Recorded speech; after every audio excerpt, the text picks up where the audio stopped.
Hello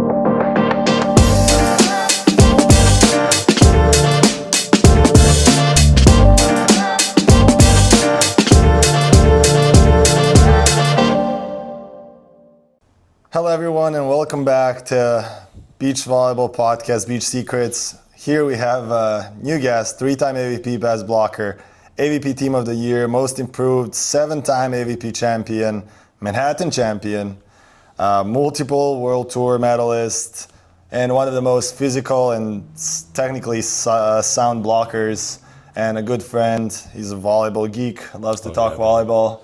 My friend Theo Brunner, welcome. Thanks, DJ. Good to be here. I didn't stand you up this time like our coffee day.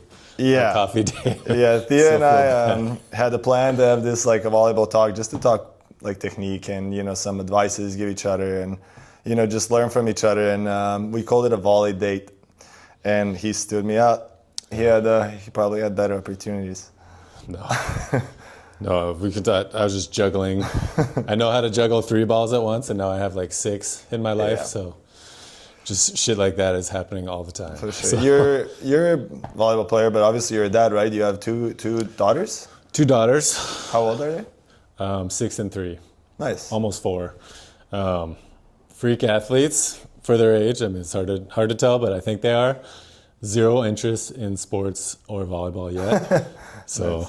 I'm trying to just let it happen. My actually parents, they own a volleyball club, and we have this theory that like the sport, like nowadays, like they're kind of like pushing kids to start playing so early that by the time they reach like high school and stuff, they lose the interest because they already got all the fire, they got all the competition, and they're overwhelmed, and they burn out. They're like, I have other interests now. Yeah. Well, we started like later. I mean, I started pretty early because my parents are volleyball players, but I didn't really start competing until I was like, I don't know, like 14, 15, which is pretty late compared to kids here. So when did you start playing?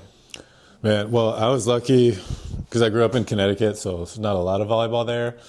But there's a little volleyball community. My dad played. He started playing at grad school at MIT on like their club team and started playing men's league. So I would watch him play all the time, like pepper with him. And then my high school started a team like right around when I was a freshman. So I went out for the team and just started playing then. So I was late. You definitely don't have to start playing early. Like, yeah. There's at least if you're tall. One of the really good middle blockers that we have in Serbia, Podraščanin. I don't know if you know.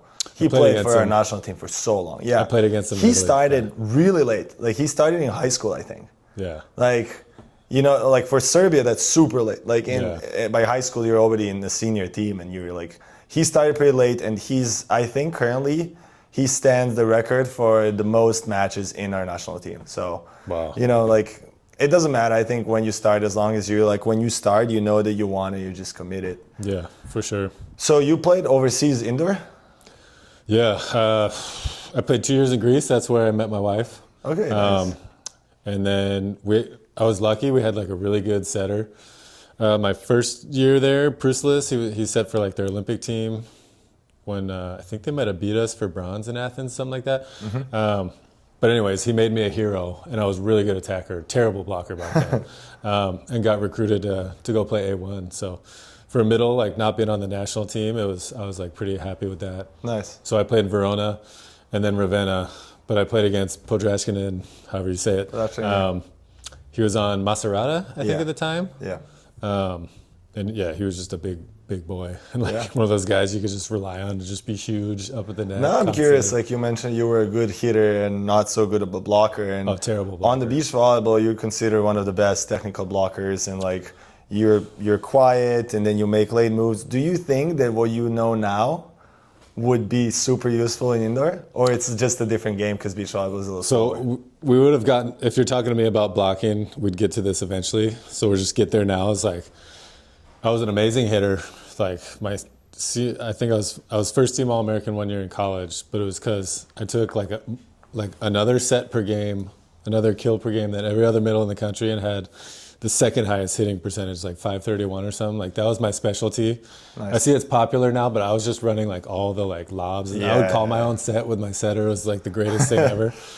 But I couldn't block to save my life. All I ever heard was like, close the block, get over, right? Like that's the platitudes, like, which I've come to hate. Just like simple things like that. It's just like, ugh. Because then, so I get to Italy, first year, whatever, it's great. We have a really good team. We were like, maybe like 6th or something. Had some issues with our setter. But my second year, I went to not a good situation. Bad, like old school coach, a team that had just come up from A2, a lot of the same players, a setter who deep dish set, and I couldn't hit it to save my life. So I was like, man, what do I do? Soul searching. But then I'm just watching all these like international middles because like every middle in Italy is like a national team middle. Yeah. And I'm like, you know what? It doesn't matter. Hitting doesn't matter. As a middle, it like does not matter at all. Like some of the best middles there go for like 2 for 6 in a match and like no one bats an eye. But what they do is block the ball consistently and serve consistently. So that was when, that was before like it was easy to watch on YouTube. So I just started watching our team's video. I'd be like, oh, give me some video. I want to watch Mastrangelo. Oh yeah, he was so good. He was one of my favorites. Like obviously, dude, that guy. Like Seb Sabins. Like just all swagger. Yeah. Like Mastrangelo and Dave Lee. Nice. And now I know Dave pretty well, but I've told him, I was like, dude, you like changed my whole paradigm for blocking. But I started watching these guys on video, and I'm like, that's not what I do. That's not what anyone tells me to do. Like, and I was like, what the hell are they doing? Because like, I was always taught, stand, kind of like crouched this position, maybe hands up. I watched Mastrangelo. He's like an extreme example. He's almost like with his chest up, legs straight, hands down at his sides, even on a pretty good pass. And I'm just like, what is happening? Yeah. And that's when I discovered this. I didn't know what it was called, the split step. Yeah. I was just like, they're weightless, and it seems to allow like faster explosion, and they can kind of like mess up their choice and still recover. Yeah. But I just like, all I could do was describe it. And then Dustin Watton was like, had all these videos about split step. Isn't that insane? And I was like, oh, that's what it's called. And I was like, shit. Because everybody thinks that split step is just passing. But middles have such a hard job of like seeing where the setter sets and go. Where like if you have a good split step, that actually allows you to almost like levitate, and then once you land, you can push from one foot to another. I think I'm still like studying this. I guess we're getting straight to the technique, but it's like there's the one element that if your muscles are taut waiting, you're not going to be as fast, like exploding, because from a relaxed state you can pop more. So there's that element to it. But I think one of the biggest ones is like when you don't know which way to go. Like the tendency, if you're connected to the ground, is sort of think something's going to happen. Your muscles start to turn you towards that thing you think is going to happen. And then it prohibits you from going a different way. That's where you see on the beach a lot, like the ankle break, where like someone will do a cut shot close, and they're just like, oh, like, I won't name names, but there's plenty of guys that do that. But you see, but like literally by going weightless, you prevent that from happening. So whatever you see, you can make the wrong judgment, but you can't plant and start one way. You just instantly come down. So there's extreme examples like Aman, if you watch him, he's like, he jumps high, like, right?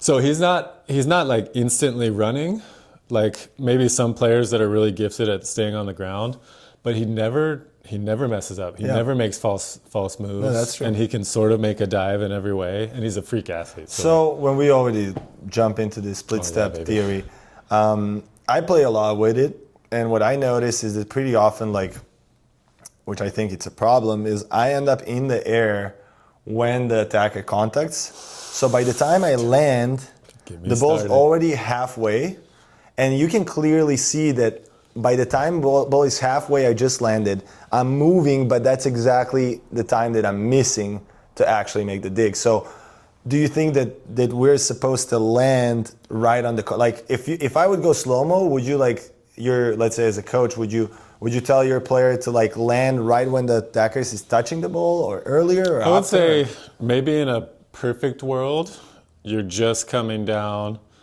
weightless, but like, if I'm kind of the way I watch defense now is I'll like freeze frame it on the contact.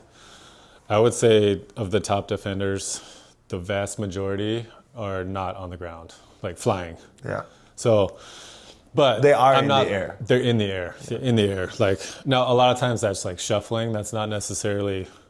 I would say it's more rare that somebody's jumping like in the air when they're just deciding to stay put.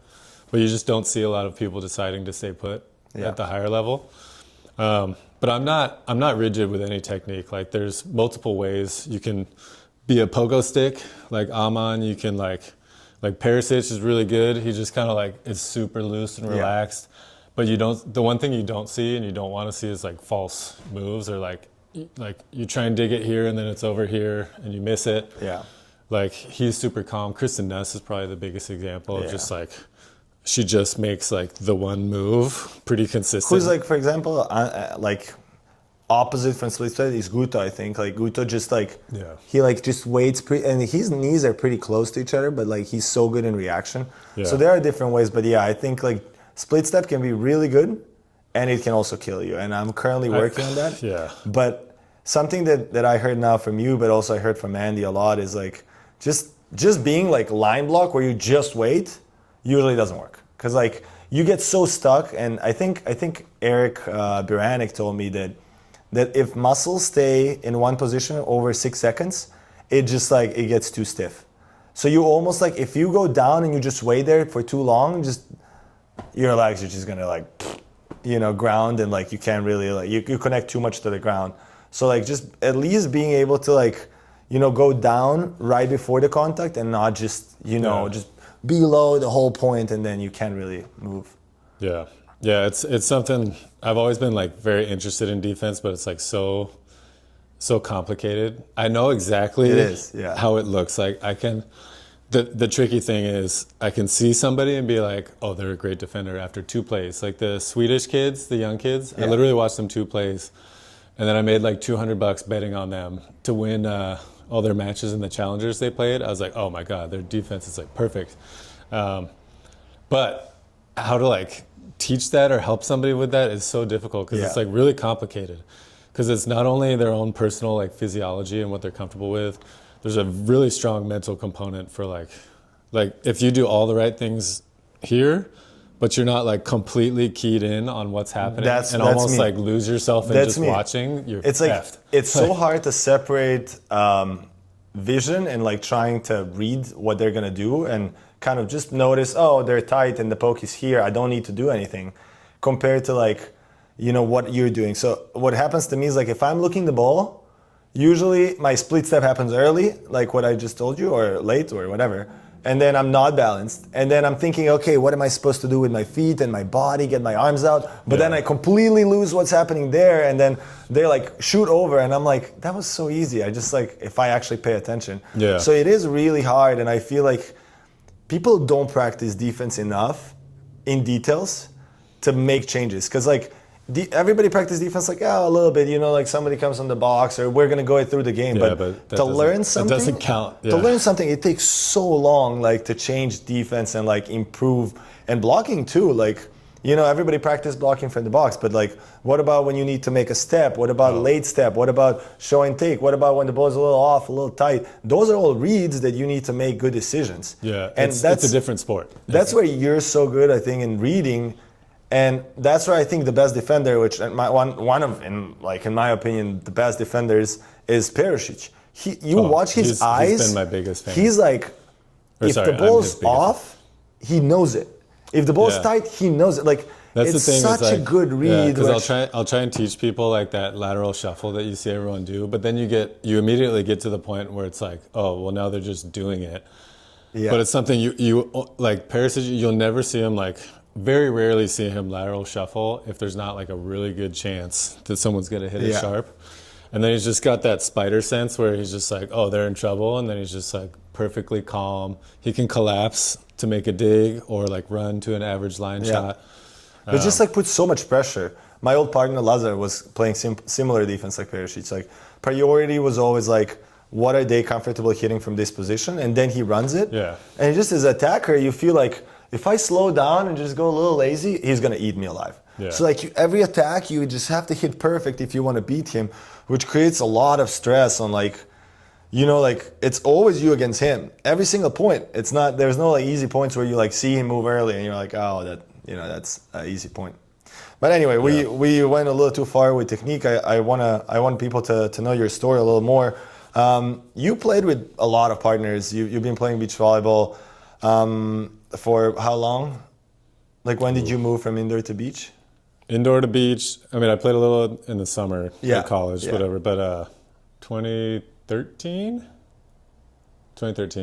What was the year that the AVP came What was back. the decision? The decision that, like, what Well, drive I had you? like, without going too much into it, I have a heart issue, and that stopped my international indoor career. I was happy playing on like good teams. I just figured out blocking. I was like, I could take over a match blocking people indoor from watching Mastrangelo and everyone. And I was like, oh shit, this is fun. And then I had this health issue they found in Germany. So I took a year off. That was 2012. It was like applying to business schools and stuff. Then I tried to go back in the national team gym. There was like 15 middles. I swear, like this might be my biased opinion, but I swear I should have been like one of the top ones, at least be on like the World League roster. Yeah. They didn't put me on, and I was just like, well, fuck this. Like, and then some other teams talked to me about hiring me, but they're like, everyone knew about my heart thing. So no one really wanted to give me a good deal. They're like, here's like 20,000, come try and make your spot on this French team. I was like, no. So then I was training in Anaheim for that. And Nick Lucena, a lot of the beach guys were in there training. And I had heard that, because there was no AVP at the time, I had known he was playing with John Hyden. And I was basically like, hey, dude, like, I played a little beach, like, give me a chance. And I just kept pestering him. And then he finally gave me a tryout where essentially I played against him. I forget with who, but played against him and Steve Grotowski, I think. Mm-hmm. And I was just like jetting Nick, like nonstop, just doing my show and takes, like blocked him like 10 times. And after that, he was like, yeah, you know what, screw it. Let's go for it. Nice. So that was my first year on the beach, 2013. So you actually got recruited because of your blocking. Oh, yeah. That's all I could do at the beginning. Nice. I mean, and I was much, not better at it, but like way more physical back then. So I would have some tournaments with like 2.53 blocks a set. Like I always say, like, I watched AVP before I ever moved. I never thought that I'm going to have opportunity to play AVP, and, you know, that became a dream, like, just watching you guys play. But I remember your name. Obviously, I knew only Phil and Todd and whoever, because I was back in Serbia. But I remember your name is like, damn, this guy jumps, like, you know, head over the net. I was like, damn, that's scary, you know. So you moved like completely to beach, and then you have a lot of partnerships. How was that? Like, how did you enjoy playing with? Like, you played with pretty much all the top defenders, the top old guys that played on the AVP. Like, you played with Olympians, you played with like literally great defenders, great like tutors probably, like to get you in all of this. Hayden, Nick, I kind of like took a little from everybody, but yeah, I kind of caught everyone other than Nick. Like me and Nick, we were really good. I was super new. That was the one, like he dumped me to play with Ryan with international points, and then we got back together, and then he dumped me for Phil because Rosie was injured, and it was like halfway through Olympic qualification, and they weren't doing well.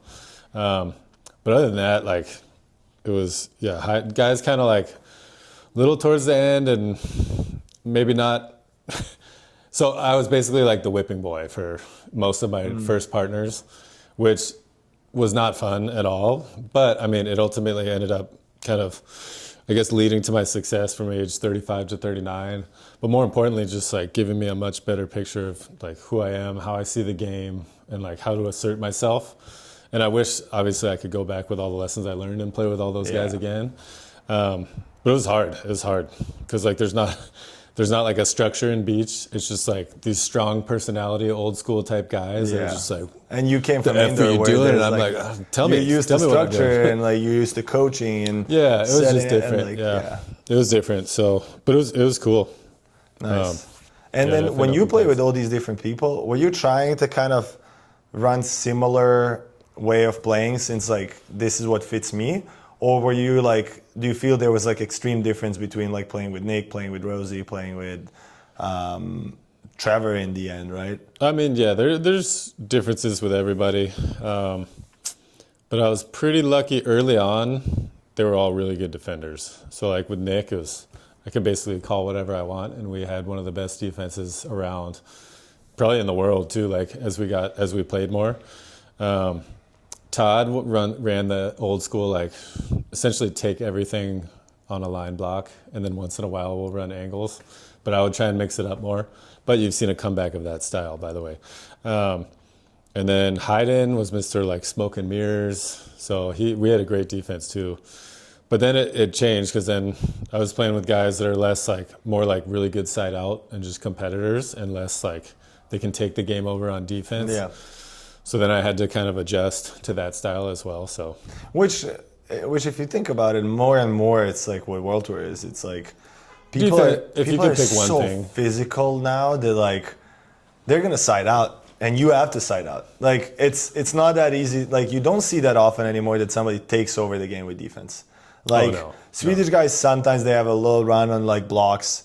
Animal run on blocks, but you don't really see defender create like 10 digs, you know? Like it's just like everyone's so good, pass is so good, like set is so good. Like I did stats actually for like 2-3 years ago, I think, for a friend, and we were doing stats on everything. Mm-hmm. Quality of pass, quality of set, quality of hit, like number of highlights, everything. And like quality of set is, I swear, out of 20 sets, 18 good sets. Yeah. Like perfect sets. Yeah. Like people don't miss sets on that level. Oh yeah. It's like you're not gonna see like, oh, too tight, or like, oh, too far. It's like if it happens, like it's not that extreme that you're gonna lose the point. It's like every set is almost a good set. Yeah. Which like, I mean, Andy and Miles talk a lot about that. They say if you can pick up a partner, the main skill is like get a good setter, because otherwise it's like it gets pretty tricky. Yeah, for sure. So, last partner, you played with Trevor, right? You guys played the whole Olympic cycle?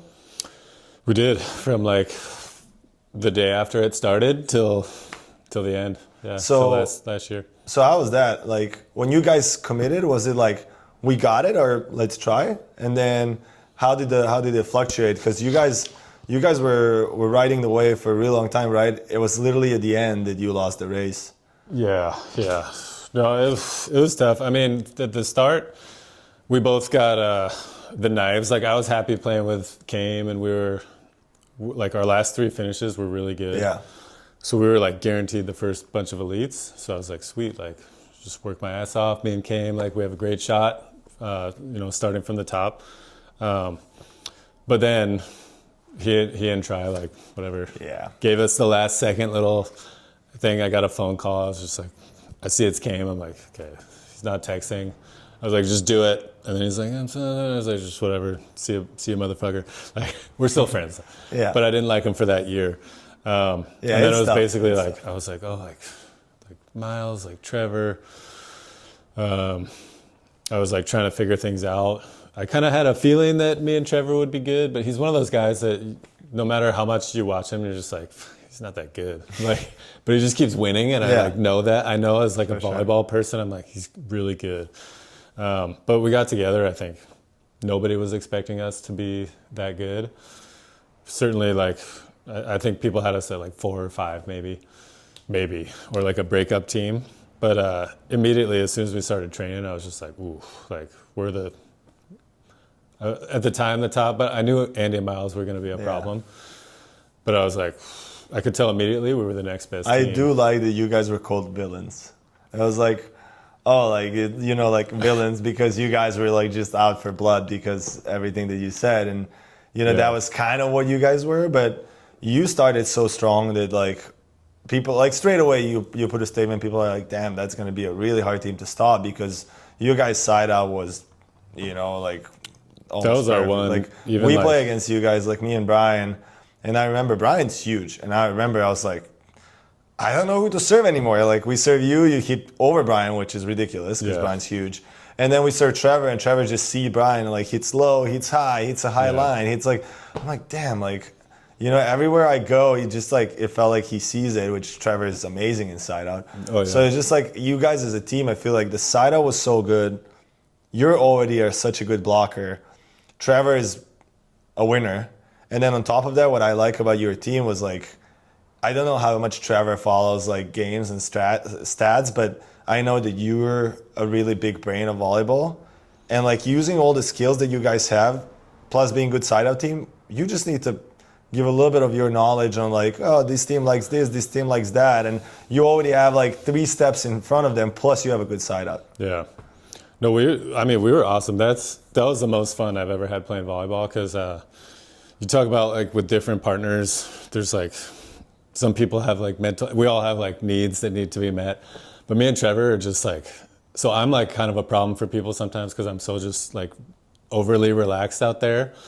So that becomes like a big fault of mine when somebody needs me. But with Trevor, it was like, you don't need to say anything to me. Trevor I was like, really? He's I was enough like, for himself. Cool. Like, so we would talk about, like, we would make adjustments. And the thing with me and Trevor, we like almost never beat ourselves. Like, you had to beat us. You might beat us in the first set. We're going to, let's switch it up. Let's try here. Let's try running more of these. We would just calmly execute it and see what would happen. And yeah, especially that 2023 year, I think with our fire and everything, like, we were really good. Yeah, no, for sure. And then I think we ended up, like, we were just, like, I'm old, so getting in the grinder of running all the challengers was not my strong suit. And then the pressure from chasing miles. Yeah. But it's a bummer. It's one of those painful things. I really do feel like we were the second best team. I think most people feel like that, but like that isn't qualifying for the Olympics. Qualifying for the Olympics is your best 12 and playing all these with the weird new elite system. It's like doing really well or a fifth or better at challengers was huge.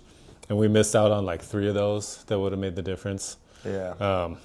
But like I had so much fun with Trevor, and then the fact that we came back and won Manhattan after after almost not playing together. I was going to ask it was like Olympics and Manhattan. I wanted to do both. So not getting the one was super painful. And then it was crazy because we're talking about like mental comfort earlier, maybe before the podcast, but I literally, before that tournament, I was in Greece just drinking. And I'm not a smoker, but I was just smoking cigarettes, just at the beach, just like what happened? Just trying to enjoy myself before, you know, I didn't know I was going to make the league. I was like, I need to like get in the indoor volleyball world and start coaching or something. Barely trained at all going into the tournament. I'm like, if we go to loser's bracket, we're done. And then luckily we had decent draws and just stayed hot. And I was like, man, if we get Andy and Miles in the final, we're going to win. And then they almost lost to Chase and Miles. That would have been crazy if we played them in the final. But Chase and Miles kind of blew it. And then we had Andy and Miles. I was like, And I was all comfortable because I had already lost 3 finals in a row. And I was like, what's a 4th? So I was just happy. Yeah, I was going to ask you about Manhattan because you guys definitely, like, you know, obviously the fighting for the spot is never easy, and it sucks, but at the same time I understand why Olympics kind of limits to 2 teams because you won more countries. But it sucks that, like, for you guys it ends up, and for women too, it ends up literally battle between you and your own, right? Like your friends or, you know, teammates or whatever, you know, people from your country, instead of competing with other countries. Yeah. Which becomes really tough, you know, and creates like a little bit of bad blood and everything. But it was definitely like big competition between 2 of you. And every tournament, it was exciting for us to watch because it was like, who's gonna win? You know, like even like every time you guys face each other, every time you guys faced other teams on the World Tour, it's like, who's gonna do better? Because the race was so tight. And I just think in the end they had a little better finishes in the end, where they kind of like peaked maybe. And you guys kind of peaked a little bit in the middle, which you thought maybe was enough. So you kind of like dropped so you can probably perform at the Olympics, which, because everybody knows beach volleyball is not consistent performance. You have to, you know, like put the like kind of peaks when you need it. But yeah, that was a little unlucky. But then you guys came back and put another statement. We won that crazy tournament in Mexico after we lost that. Okay, I mean, we lost. It's so stupid that we do that. Like, you're playing for the Olympics, and you play like 3 matches with 1 hour off in between, full matches, and then the third match was just like crazy wind ball, and then I ended up. This is like perfect for our qualification. Like, I blocked Chase on any normal net. It's a block to tie it at 14 when they're up 14-13.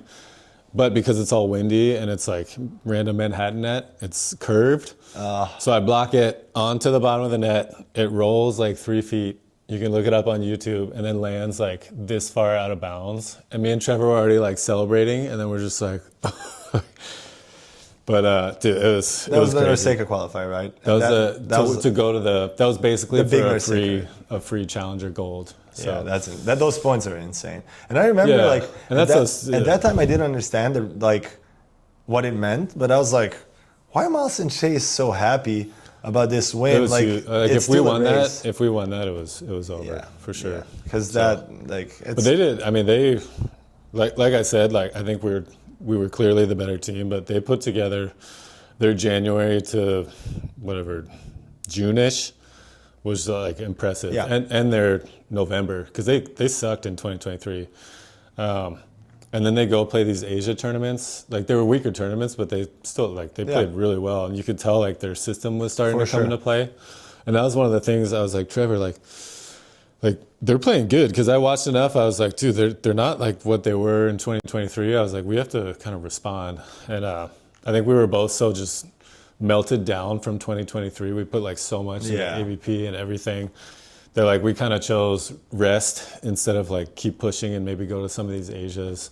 And then I kind of thought we should just play the elites and let them play the challengers. But then we ended up going to Brazil, not doing well in a crazy hot match. And it was this perfect storm of Chase and Miles playing really well, and all of our little gambles and matchups not paying off. When it rains, it pours. It was we had 5. Everything started going There were 5 elites where we were the 1 and 2, beat the lower seed.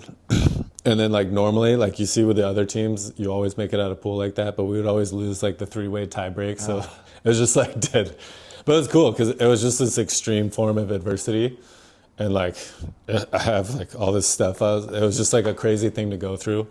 I mean, honestly, and I thought I grew a lot, and hopefully can help as a coach in the honestly, future. I can tell you this from my perspective, where obviously I'm chasing dreams, but come from small countries. So anything I succeed is for me huge. Yeah.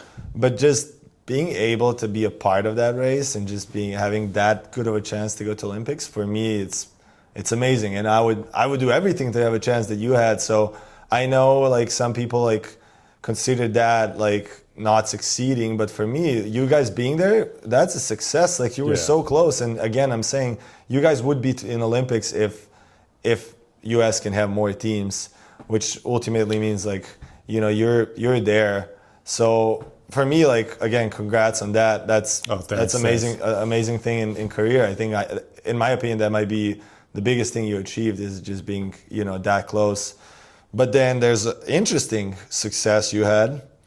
You're holding a record of how many 4th places you have on the World Champs, which again is a really big success. You have 3-time World Championship 4th place with different partners. So tell us about that. Yeah, well, a combination of that tournament being kind of good for me, and we also had pretty good draws every time.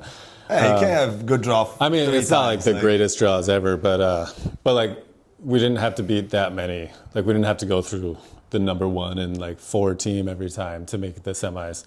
But yeah, it was great. With Nick, that was that blew my mind. I was we had just been through a tough spell, and that was back when it was completely different. The old system, me and Trevor are shoo-ins. It was just, it's crazy how different. I think it's better now. Not the tournament system, but the qualification system. But we had to play country quota the day before the qualifier. Sometimes 2 matches in that, and then 2 qualification matches, and then the actual tournament, 3-match pool play tournament the next day. So we kept doing that, barely not making it out of pool, and just being oh. And then actually, no, we go to Florida, get the bronze, and then go to World Champs and get the 4th. But yeah, the next one with Kame was unexpected. That was when we just hit our stride after Kame had no points and we were grinding it out. That was impressive, yeah. The Kame started with 0 and you guys just climbed the ladder to be 4th at the Worlds. Yeah, and that we're I don't know, Kame's great at Worlds and that type of tournament. And we just kind of found our stride, but we really blew it. That was my chance to medal. The first one, the third one, we could have medaled and won some of those matches, but those teams were better than us. Freely admit that. But man, playing Andre George, I think we were on par with back then. But we had Vitor and Renato to go to the finals. And like, I think we were better than them. Like they were kind of peaking then, but and we just kind of didn't play well. If you watch the video, it's not like they just played awesome and we lost. It was like, we kind of didn't take care of things. So that's like one of those ones that just hurts. Yeah. But it's great. I mean, to go through that tournament, it's so stressful. You have so much time. Me and Nick won our pool, but the other two were like, are we not going to make it out of pool? And then we end up making it. Like, actually, Mexico was crazy. I don't know if you followed that. We were 2-point difference away from getting last in pool. My God. And we won our pool. Because we ended up chasing miles in our pool because an African team pulled out. So. Oh, yeah. Because I remember that. That was like almost like if they didn't make the world champs, right? You guys. That's another thing, yeah. That would have been bad for them because that set them up for better seeds and stuff. But yeah, I mean, it was crazy. It ended up, we're like, well, Ukraine was 2-0. We're like, as long as they don't, get their ass kicked by chasing miles, like all we have to do is win one set and we're out. Like all we wanted to get was out of pool. And chasing miles, destroy them. I think the defender had like food poisoning or something. Popo? Yeah. A lot of guys got sick there. And then our coach was like on the phone with my wife, like, should I tell them that if they lose this match, like they're out? Because we lost the first set, won the second set, and we're like, yeah, like we're gonna make it out of pool. I remember that, yeah. But little did we know that the difference was like so small that if we lost 15-13, we're out. Damn. And if we won 15-13, we were first. So wow. So that was crazy. I love those stories. That's why I like beach volleyball. Like it's just there's so many. Oh, so many crazy. Like it ends up like 2 points. It almost ends up a little bit of lucky, in the end. Like for sure. Everyone's so good. Now that you're old. Yeah. Now that I'm old, it's like you have to appreciate. All you're trying to do is like maximize your percentages and. Yeah. Like if you're winning games 15-13 a lot, it's like you're just a trickle away from being the loser and being like, oh, why couldn't we win that? But you get a trickle and you're like, yeah, we played great. Like for sure. Like we're playing so good right now. Well, we talk about like close things that you could win, but back to Manhattan, after everything you came back and you took something that obviously means a lot in US and I assume it means a lot for you, but you put your name on the pier, or it's going to be on the pier. What, in a couple months? In August, I think. And like being on the pier is so special. Even I understand coming in US how important it is. Just like, you stay there forever, right? Yeah. You put yourself forever. And I know when Taylor Crabb finally made it, everyone was happy. And like obviously for you guys, like Trevor is a regular there. Trevor has maybe too many. But for you, like again, congrats on that. That's amazing. And how did it feel? Oh, amazing. Because for me, the Olympics, I really wanted to be one of the top teams. I couldn't get that. Olympics to me was more for like everyone else. Like it would be a cool experience, but I wanted all the people that supported me to be like, oh, this is so awesome. We can come like all be together in Paris. Yeah. That's what I wanted, and I didn't get it. So then in Manhattan. That was one of the few tournaments my wife and kids were both at. And then they ended up being with like the Corcorans, the Crabs girlfriends who were watching them like down on the sand there. And Izzy was there, my wife was there, like Nelly was being a little a-hole, not really watching. But then to win, and then like, I think I actually shoved our coach Danny out of the way to go give him a hug. It was like probably the most special thing like in my beach volleyball career. So to have that, Izzy made like the LA Times getting interviewed with me at the end. Wow. And then to have a stamp there to commemorate it, that was probably, it's crazy, to go from the lowest low to the highest high. In such a short period, yeah. And then just being in Shellback and like people were super nice to me and just like seemed to genuinely appreciate that I was able to win one. Yeah. So it's just like a really, like one of the best days. That sounds amazing. Yeah. Sounds like a dream. Like, I mean, you deserve it. Obviously, I've been not that long on AVP Tour, but it is pretty scary playing against you. Like I played twice, right? I played once. We played in Czech Republic, the 4-star.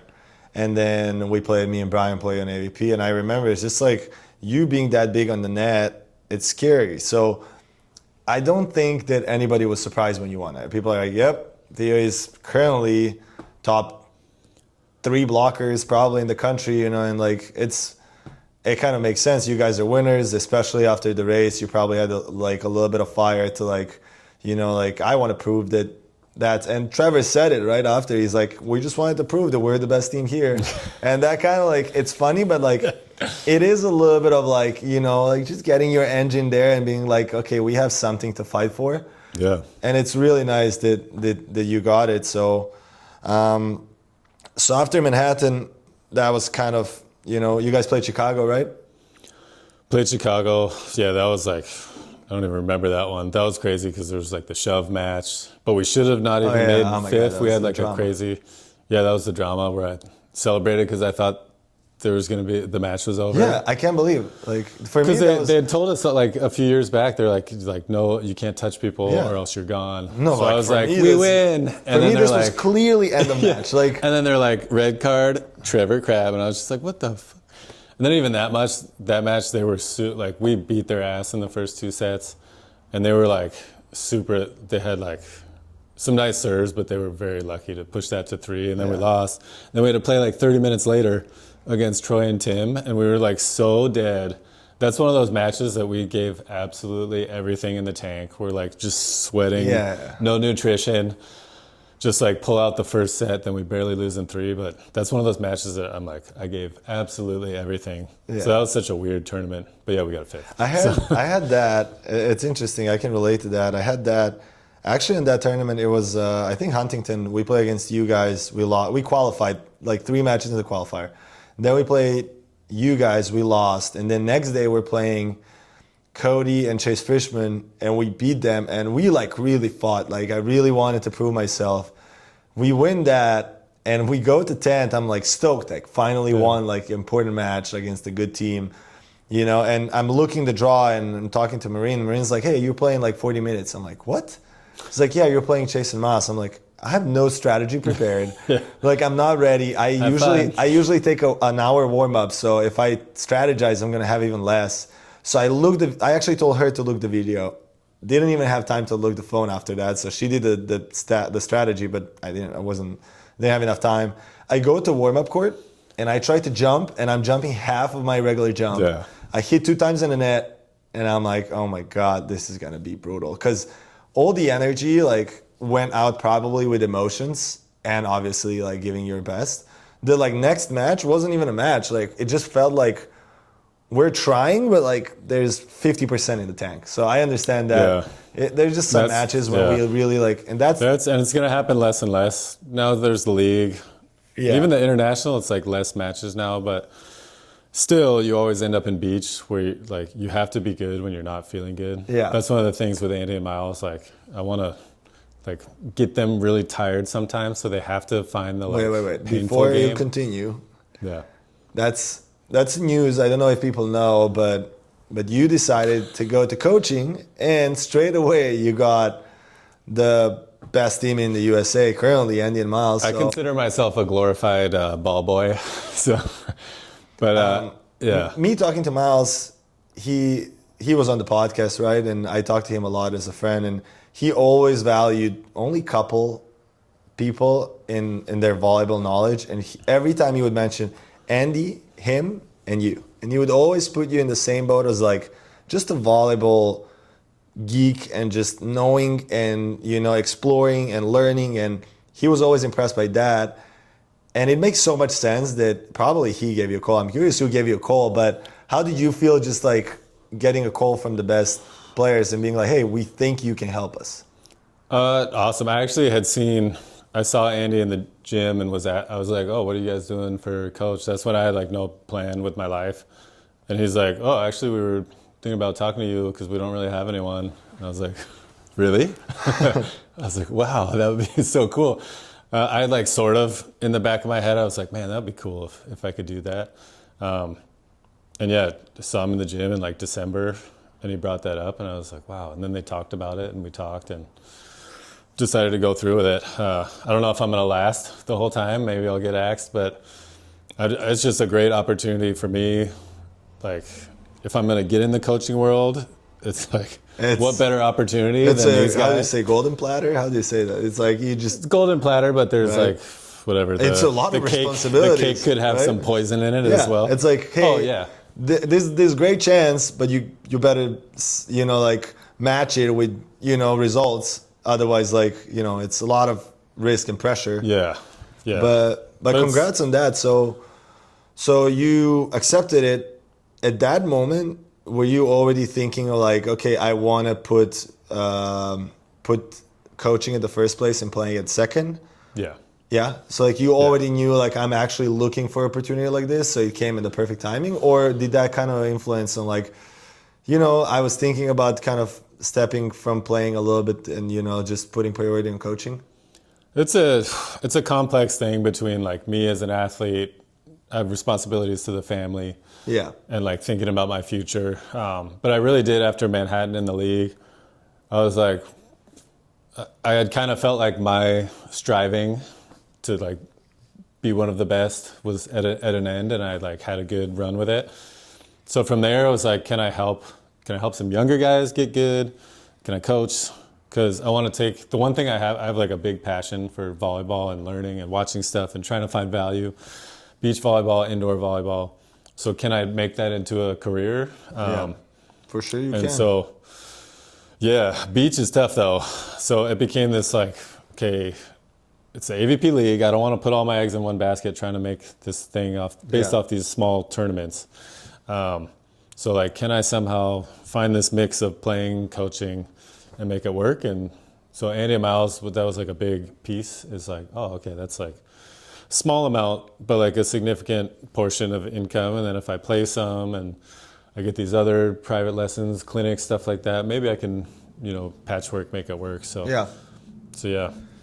So when you start working with them, how did that kind of combination go? Like, I had the conversation with Miles. It's not easy choosing a coach when you're that good. And like, obviously, like one of the things, like I remember I talked to Marine when I met Phil, was like, damn, like imagine like Jason, he was coaching Phil. Like imagine that, like you're coaching the greatest blocker almost like of all times. And like, what can you possibly like teach him? But there's always room for like, a third pair of eyes to just see something. And how is that combination? Because obviously Miles is a thinker, Andy's a thinker, and you're a thinker. So is it kind of like, let's call it a debate? Is it like you propose an idea and then they kind of like brainstorm it together? Like, is this something we want to pursue on? Are they open for testing out your ideas? Because I think I mentioned this to Miles. It's really good that you play against them and you actually beat them, because that means that you know their weakness, and if you can patch that weakness, right, they're going to be even better team. So there's something you exposed before, which if you can train them and hide that weakness, they're going to be even better. Yeah. I mean, I can't get super specific. I don't know if they would want me to, but like, I don't view myself, I'm not coming in to tell them what to do, for sure. Like, I mean, both because I just finished playing, but I also don't necessarily believe that that's what like most professional athletes, especially guys like them that are like, they're super smart dudes. Yeah. So what am I gonna, like, I don't have this magical, I don't think there is a magical system to just win. Like, and I'm not gonna come here and try and force anything. What I'll do is, take all the effort I put in and video I've watched and players I know.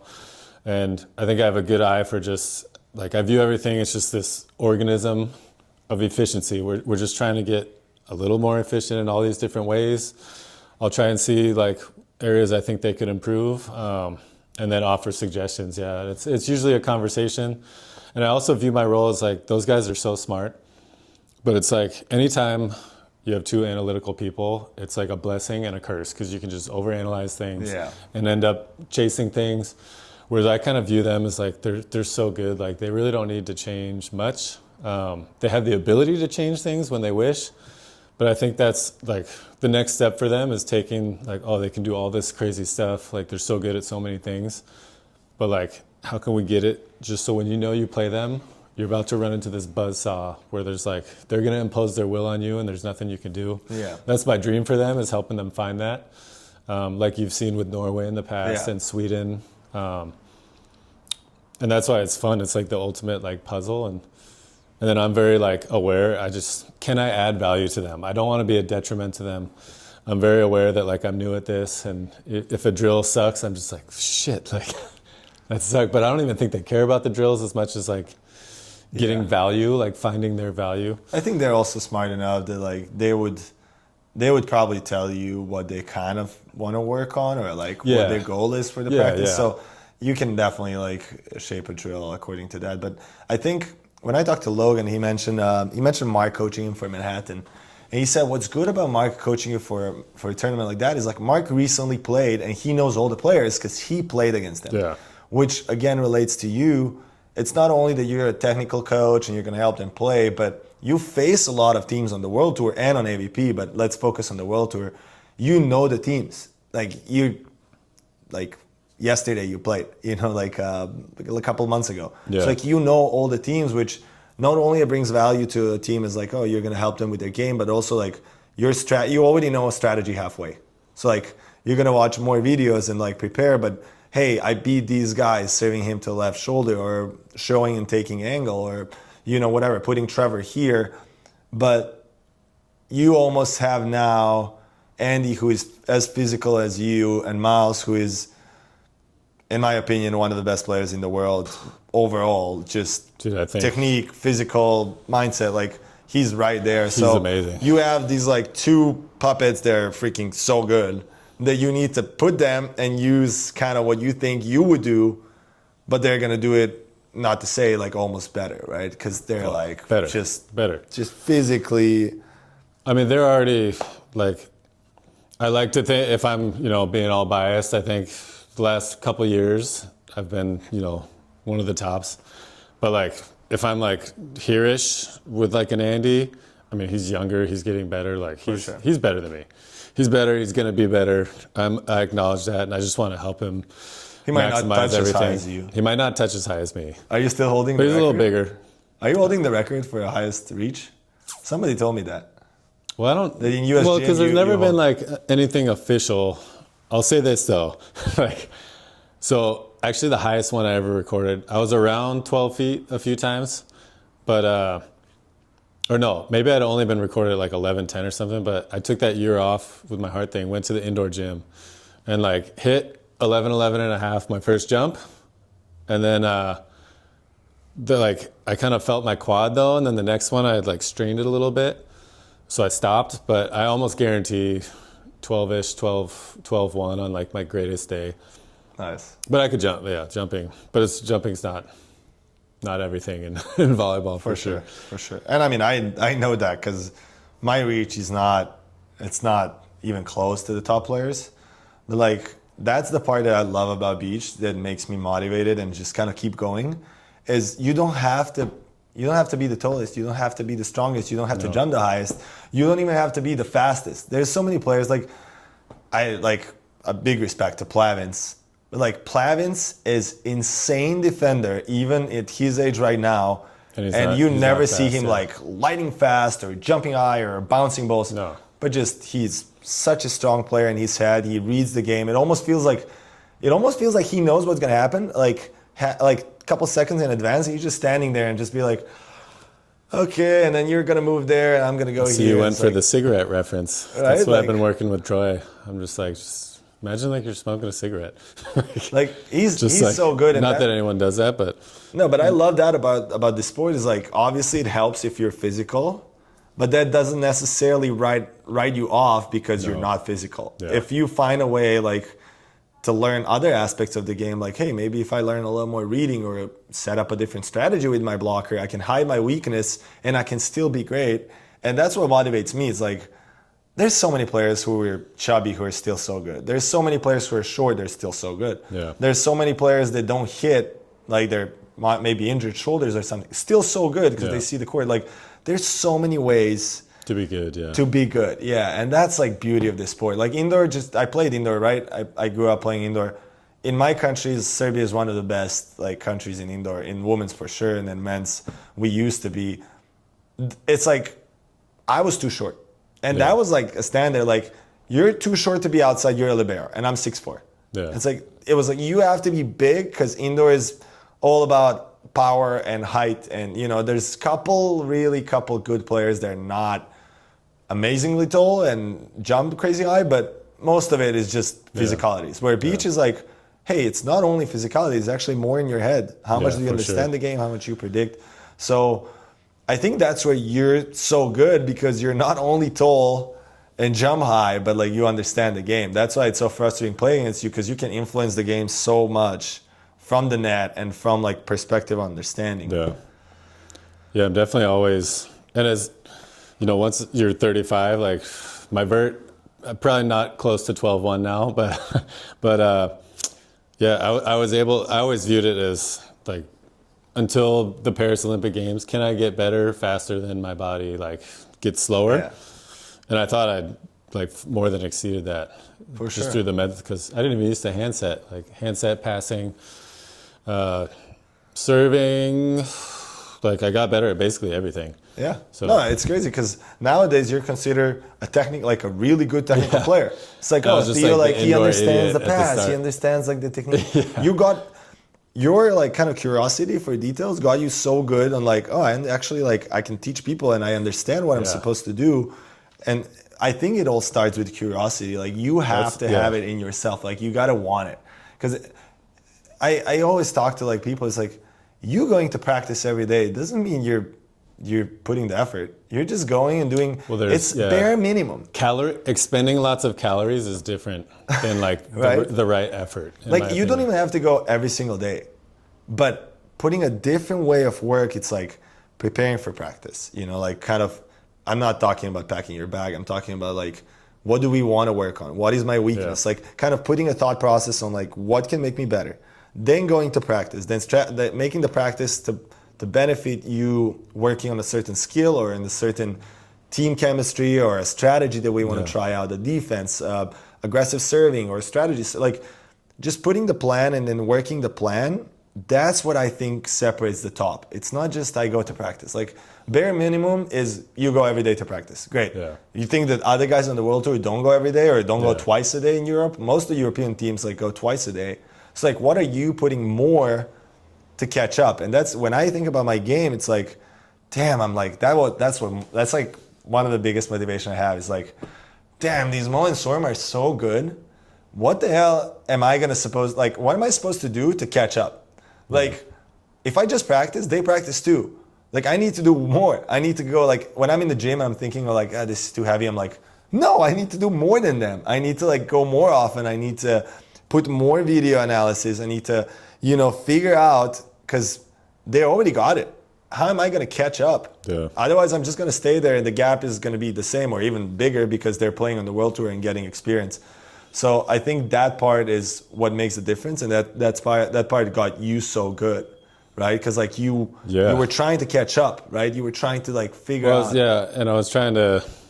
That was it, and that's why I'm not like a tell you what to do coach, because I did what people told me to do for the first like 4 or 5 years, and I don't think I really got that much better. Like I got a little bit better, but I was like, this isn't good enough. And then I essentially got to a point where, like, it culminated me playing with Reed, where I was just like, like all these environments with these guys that were really good. Like I don't want to do this shit anymore. And then it was pandemic time, but I had a moment where I was just like I don't want to play anymore. I'm going to try one more time, and it's going to be on my terms. Like, essentially, the least coachable thing ever. I was just like, I don't care what anyone tells me. I'm going to do what I want, and then if they tell me something and I don't like it, I'm going to tell them I don't like it. Yeah. And to prove it to me if they think I should be doing something. And that was kind of my mentality. And then I ended up with Scott Davenport, who was like really good and had explanations for things. We still butted head on some stuff, so that was like really good for me. But it was like I can't handset. I need to be able to handset. I don't really jump serve consistently. I need to be able to do that. Yeah. I need to be better with vision and like, moving the ball around. And then it was just like, okay, I'm just going to do that. So even things as simple as like for setting, you can have, do setting drills all you want. Literally me with a trash can and my wife throwing the ball was probably the #1 influence on me learning to handset. Nice. It's just like, because there's no, like, you can't lie. Like either the ball spins a bunch and doesn't hit the can, or you can get it right out of your hands to hit the can. Yeah. And then you just figure it out from there and try different stuff. Like, I think it's easier to change things than people think. It's like really hard. But also if you just like laser focused on that one thing for some time. Like maybe it'll take a few weeks or a few months, but like you can do it. And don't rely on anybody else for it. Talking about improvement, I actually I'm listening to this audiobook for Matthew McConaughey, and he mentioned something like I saw it on Instagram. It might be connected. Instagram's listening to us all the time, but he kind of said they asked him, "Who's your hero?" And he was like, "My hero, it's me in 10 years." And then in 10 years, they asked him again, like, "Who's your hero?" Like, did you are you your hero now? He's like, "No, my hero is me in 10 years." And then he kept saying that because he's like, you're never going to catch up your hero. It's you that like you want to catch up, that it's going to be you improved, you that keep learning, and like, I love that kind of explanation because we have to keep growing. There's no satisfaction in like, oh, I reached that point. Otherwise, you just like people are just going to pass you. And talking about like all the different ways of you learning, that kind of really relates to me. As like, I did last off season, I did with a coach, but I was almost a guest at his practices. And it felt like, okay, I'm improving, but like, almost feels like we start playing and I was like, damn, I'm playing the same as I used to play. Because I didn't pinpoint. And then this year I said, okay, I'm not going to have a coach because like I can't find a coach that's going to commit to me fully because everybody has already teams. I'm just going to do my own thing, but pinpoint what I want to improve. And I pinpoint like jump setting, optioning, aggressive serving. And then when the season started, I was like, I'm actually a pretty good server. Like I consider myself more aggressive than what I was. I'm not a bad server anymore, So like, I feel like it's really important to have a voice, and whoever your coach is, being able to tell like, or at least ask like, hey, what do you think I need to work on? Like, what's the point of our practice? What's the point of this month? Like, what's the plan? Because I want to know what are we pinpointing. And sometimes like I had seasons where my partner was catching up. He was coming from indoor. So we spent a lot of practices teaching him, which it was the most beneficial for our team. Like, hey, let's teach him how to answer, let's teach him how to block. The reason for is like everything. But it's really important that we pinpoint, right? Because that's how you catch up. Yeah, that's because in the end, volleyball, it's like, it's not super complicated. It's like, can you influence the ball in the way you want a little bit better than the other team? And then if you're at practice and you're going through crazy drills and stuff, but then you get to a game and you do similar serves and similar technique and similar things are going to happen over time, then you might as well not practice. Like, and same with the gym. I see some people just like going crazy in the gym. I'm like, I'm pretty sure this isn't going to score you any points. Like, if anything, it might be a detriment if you like add a bunch of muscle, but like instead of being like 5 days in the gym, do like 3 and spend those other couple hours like watching film or talking to somebody you consider knowledgeable on the subject. But yeah, it's just, and that's what I'm hoping to bring as a coach is like, can I take what they had and add some value so that they feel more comfortable out there and more tools and whatnot. And that's all it is. But then, but at the same time, sometimes it's good to have some people are better with like a hard ass coach who's going to hold them accountable and like just get them working super hard. For sure. So, and I acknowledge that I'm not that coach, and that coach is for some people, and some people that can be really good, but that's not what I'm going to be. But I'll mention what Miles said. He said that when he was at Olympics, he felt it was a little less professional than indoor. Kind of like, like we were coming to eat whenever and this and that. And I feel like as a coach, it is also good when you have authority and set up some rules, just the structure of like, we want to be professional. Yeah. If we want to be better, again, what I was talking, than Mo and Sorum or whoever is the top team, we gotta have a better structure. We gotta be more control. We gotta put like, what is separating us or like what is helping us catch up? Yeah. Because maybe for them they can be sloppy, but for us to catch up, we just gotta do something better than them. And it's like it starts with small things, but then, right?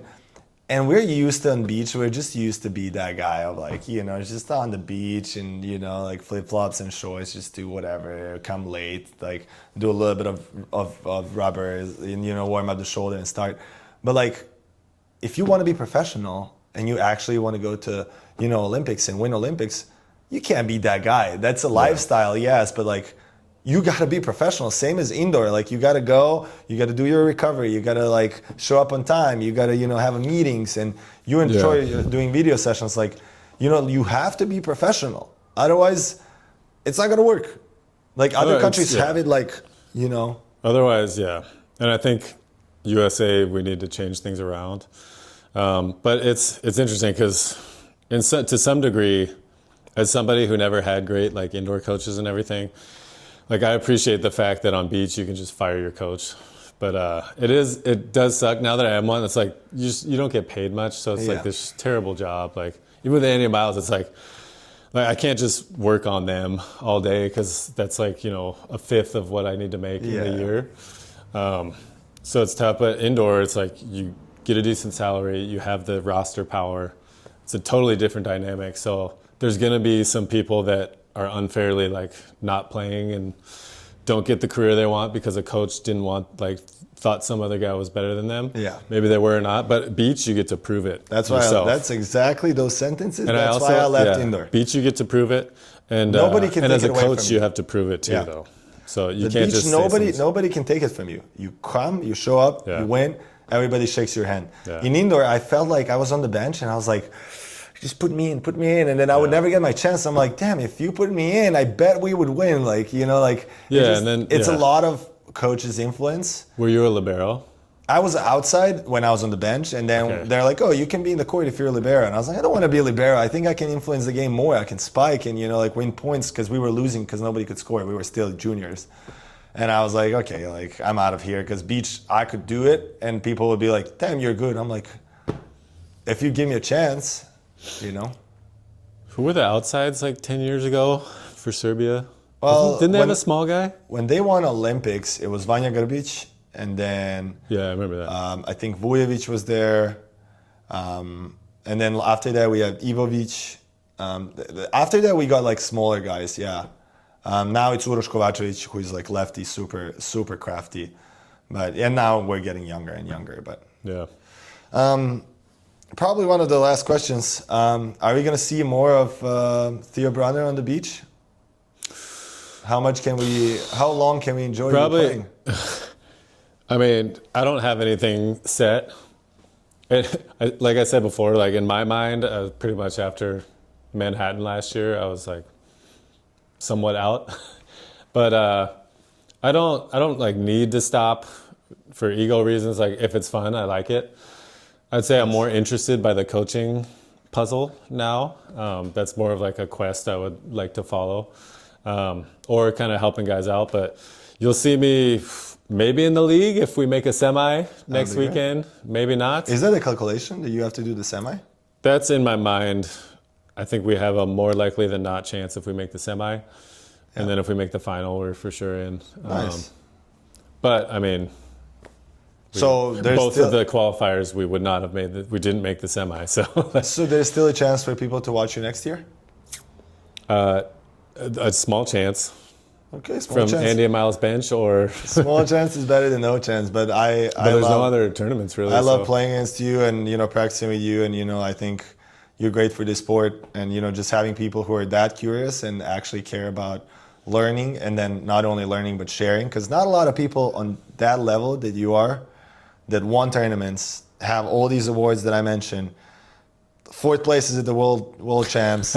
And almost made Olympics. 3-time 4th place. Not a lot of people on that level want to share, and they care about growth of the sport. And I'm sad about that, but people like you who care about sharing and growing the sport, I still believe we can make the difference. And that's why we're here, and I still believe in this sport that it can grow and just kind of, it's such a beautiful sport. And we know it, but I want other people to know it. I want other people to see it, everything that is behind and all the stories. Like your story is amazing. Like we've been talking for a while, and there's so many things that you didn't even say, but just hearing everything you went through, it's wow. You had freaking great career. Yeah, no, I can't complain for sure. So, and it's crazy seeing now it's going to be the league. So we'll see. Maybe that's the right thing for the future. I can't make a call on that, but it is just grinding through tournaments and beach volleyball, and that's the diehard fans know. It's just such an experience and a gauntlet, and winning a tournament is such a big thing. Yeah. I hope you get one. I hope you have some tournaments to win, at some point. Yeah, I hope so too. Yeah, because we won't count the contenders. So yeah, contenders is like they don't. That's Lena, like Lena and I had this conversation. Somebody would qualify for contenders. They're like, yeah, like I qualified for AVP like 3 times, and Lila is like, no, that doesn't really consider you like a main draw team. Like you actually gotta qualify for the big event, right? That's like and like unfortunately, there's only 2 big events this year, or 1.5, because Huntington is still like single limbs, 16 teams. So I think Manhattan is like that's the place. That's the one. Yeah. But yeah, I honestly hope that there's going to be tournaments, and my goal is to play and win one. You know, that's why I work hard. Yeah. And who knows, maybe put Serbia out there, and I would love 4th place at the World Champs. It's not, yeah, it's not a bad problem. But yeah, maybe we'll get out there and play one at some point. If I keep going. If I keep going. Hey, there's a small chance, you said. Small chance. So we'll see. Theo, thank you so much. Our sponsor, Polar Gold, has a small gift for you. It's a CBD cream. If you have any pain, I know you don't make exact motions too aggressive, but yeah, but I argue with my kids about putting their socks on, show up 45 minutes to a practice late on Thursday, and then play with no warm up and tweak my back. Okay. So I will give this a try for sure. So. Perfect. Thank you for coming. Thanks for sharing the story. And I think if you're ever willing to come talk volleyball, we can dig into technical details, which probably fans would love even more. But wanted to share your story. Amazing story. You're an amazing player, and congrats again on all the success. Thanks for having me, DJ.